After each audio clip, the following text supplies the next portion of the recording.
warahmatullahi wabarakatuh. Selamat pagi dan salam sejahtera. Anak-anakku yang Bapak sayangi dan banggakan, pada kesempatan ini kita akan melakukan pembelajaran IPS dengan materi persiapan proklamasi kemerdekaan Indonesia.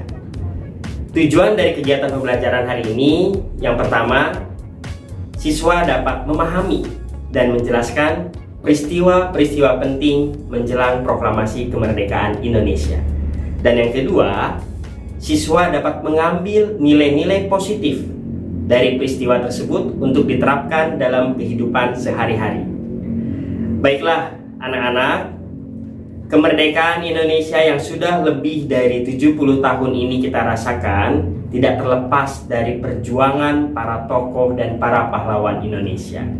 Kemerdekaan ini bukanlah hadiah dari bangsa asing, bukan hadiah dari bangsa penjajah Indonesia, tapi ini jerih payah para pendahulu kita. Ada beberapa rentetan peristiwa penting menjelang proklamasi kemerdekaan Indonesia ini. Yang pertama, pembentukan BPUPKI. Pada Perang Asia Pasifik, Jepang saat itu merasa terancam oleh sekutu. Untuk menarik simpati rakyat Indonesia, Jepang menjanjikan hadiah berupa kemerdekaan Indonesia. Tujuannya apa? Tujuannya dengan harapan bangsa Indonesia ini bisa membantu Jepang melawan sekutu. Akhirnya pada 1 Maret 1945, Jepang mengumumkan berdirinya atau terbentuknya BPUPKI yang diketuai oleh Rajiman Weddiodiningrat. BPUPKI ini merupakan singkatan dari Badan Penyelidik Usaha-Usaha Persiapan Kemerdekaan Indonesia. Nah, BPUPKI ini melakukan sidang sebanyak 2 kali. Yang pertama, pada tanggal 29 Mei sampai 1 Juni 1945, sidang ini bertujuan untuk merumuskan dasar negara Indonesia merdeka. Dalam sidang ini ada beberapa usulan dasar negara. Ya, usulan ini disampaikan oleh Soekarno, Supomo, dan Muhammad Yamin.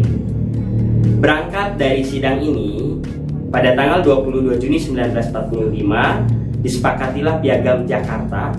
Saat itu Piagam Jakarta disusun oleh Panitia 9 yang diketuai oleh Insinyur Soekarno. Dalam Piagam Jakarta atau Jakarta Charter ini ada 5 poin. Yang pertama, ketuhanan dengan kewajiban menjalankan syariat Islam bagi pemeluk-pemeluknya. Yang kedua, kemanusiaan yang adil dan beradab. Ketiga, persatuan Indonesia. Keempat, kerakyatan yang dipimpin oleh hikmat kebijaksanaan dalam permusyawaratan perwakilan. Dan yang kelima, keadilan sosial bagi seluruh rakyat Indonesia. Pada saat itu, Muhammad Hatta, seorang yang sangat cerdas, mengusulkan kalimat pertama diganti menjadi ketuhanan yang Maha Esa. Hal ini beliau sampaikan untuk menjaga persatuan dan kesatuan bangsa Indonesia. Akhirnya para tokoh dan juga pemuka agama sepakat, karena melihat bangsa Indonesia ini bangsa yang majemuk, baik suku maupun agamanya. Dasar negara ini pun disepakati dalam Piagam Jakarta menjadi sebuah kesepakatan Piagam Jakarta dan termaktub dalam pembukaan Undang-Undang Dasar 1945. Kemudian sidang yang kedua BPUPKI dilaksanakan pada tanggal 10 sampai 16 Juli 1945. Sidang ini membahas rancangan Undang-Undang Dasar untuk Indonesia Merdeka. Nah, peristiwa yang pertama itu BPUPKI. Bagaimana dengan peristiwa yang kedua? Peristiwa yang kedua, pembentukan PPKI, Panitia Persiapan Kemerdekaan Indonesia.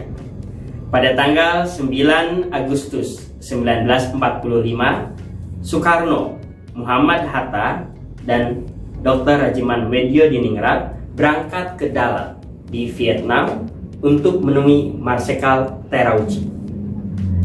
Di sana, Jepang menyatakan berjanji akan memberikan kemerdekaan Indonesia dalam sidang PPKI. Kemudian Soekarno pun kembali ke Jakarta pada tanggal 14 Agustus 1945. Terjadilah peristiwa yang ketiga, peristiwa Rengas Dengklok. Pada tanggal 14 Agustus 1945, Sultan Syahrir yang merupakan perwakilan dari golongan muda mendengar bahwa Jepang telah kalah dari sekutu. Pada saat itu terjadi pemboman dua kota besar di Jepang, Hiroshima dan Nagasaki, luluh lantah oleh sekutu. Kekalahan Jepang ini dimanfaatkan oleh golongan muda yang saat itu diwakili oleh Sultan Syahrir untuk mengajak Soekarno dan Hatta memproklamasikan kemerdekaan Indonesia. Awalnya Soekarno menolak, karena Soekarno ingin memproklamasikan kemerdekaan Indonesia setelah disepakati dalam sidang PPKI. Kemudian Sultan Syahrir pun mengadakan diskusi, mengadakan rapat dengan golongan muda di Jalan Pegangsaan Timur. Akhirnya di sana disepakati untuk membawa Soekarno dan juga Muhammad Hatta ke Rengas Dengklok dengan tujuan tidak terpengaruh oleh pasukan Jepang di Jakarta. Akhirnya di Rengas Dengklok, Soekarno, Muhammad Hatta, dan para golongan muda menyepakati akan menyatakan proklamasi kemerdekaan Indonesia. Kemudian Soekarno, Hatta, dan golongan muda kembali ke Jakarta. Dan kita masuk ke peristiwa berikutnya, penyusunan naskah proklamasi. Penyusunan naskah proklamasi ini dilakukan di rumah Laksamana Maeda. Di rumah beliau, semua para tokoh hadir untuk menyusun naskah proklamasi. Soekarno menulis naskah tersebut di dalam secari kertas, kemudian diketik oleh Sayuti Melik, dan naskah tersebut ditandatangani oleh Soekarno dan Muhammad Hatta sebagai mewakili bangsa Indonesia. Kemudian peristiwa berikutnya adalah pembacaan teks proklamasi. Awalnya pembacaan teks proklamasi ini akan dilakukan di lapangan Ikada. Lapangan Ikada saat ini lapangan dekat Monas.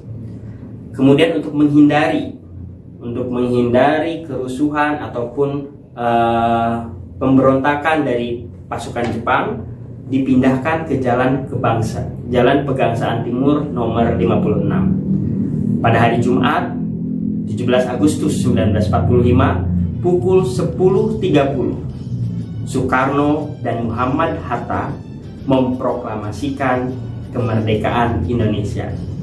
Pada hari itu pula dilakukan pengibaran bendera merah putih dan menyanyikan lagu Indonesia Raya. Berita kemerdekaan Indonesia ini cepat menyebar luas ke daerah-daerah di Indonesia, termasuk ke negara asing. Dan akhirnya secara resmi Indonesia menjadi negara merdeka yang berdaulat bebas dari penjajahan bangsa asing. Anak-anakku, peristiwa-peristiwa itu sangat berharga buat kita sebagai penerus bangsa. Ada beberapa karakter yang bisa kita teladani dalam kehidupan sehari-hari kita. Para tokoh ini setidaknya memberikan pelajaran yang luar biasa untuk kita. Di antaranya Sultan Syahrir, seorang tokoh muda yang memiliki sikap berani untuk kebaikan.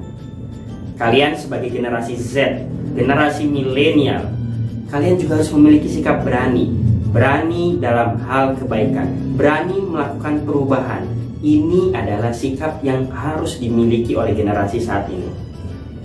Kita tidak boleh diam ketika kita melihat ketidakbaikan, ketika kita melihat kejahatan. Kita harus berani melakukan sesuatu untuk perubahan yang lebih baik. Yang kedua, kita bisa mencontoh karakter Soekarno, seorang pemimpin yang tegas, seorang pemimpin yang mengutamakan musyawarah mufakat. Nah, ini adalah pemimpin yang patut kita contoh. Kalian semua adalah leaders. Ya, everyone can be a leader. Setiap orang itu bisa menjadi pemimpin. Soekarno adalah role model pemimpin yang tegas dan mengutamakan musyawarah mufakat. dan kita bisa menjadikan Soekarno sebagai teladan kita, menumbuhkan karakter pemimpin yang tegas dan berwibawa. Kemudian dari Muhammad Hatta, kita bisa belajar seorang yang cerdas dan toleran. Muhammad Hatta yang mengusulkan poin pertama dalam Piagam Jakarta untuk diubah menjadi ketuhanan yang Maha Esa. Dari sini kita belajar bahwa bangsa Indonesia ini perlu orang-orang yang toleran. Kalian sebagai generasi Z, generasi penerus bangsa, hidup di Indonesia yang majemuk suku dan juga agamanya, wajib menjunjung tinggi nilai toleransi. Teladanilah Muhammad Hatta, seorang yang cerdas dan juga toleran. Hal tersebutlah yang menjadi contoh buat kita, buat generasi penerus bangsa, supaya kita sama-sama membangun Indonesia yang penuh toleransi dan membangun sumber daya manusia yang cerdas bermartabat. Oke, anak-anak, demikian materi yang Bapak sampaikan. Inti dari materi ini, yang pertama, peristiwa menjelang proklamasi itu dilalui dengan jerih payah yang luar biasa. Dan yang kedua, kemerdekaan kita bukan sebuah hadiah. Kemerdekaan ini perlu kita apresiasi, perlu kita hargai dengan cara-cara yang positif. Sebagai seorang pelajar, maka belajarlah sungguh-sungguh untuk membangun bangsa Indonesia yang lebih baik. Demikian untuk hari ini. Terima kasih. Assalamualaikum warahmatullahi wabarakatuh.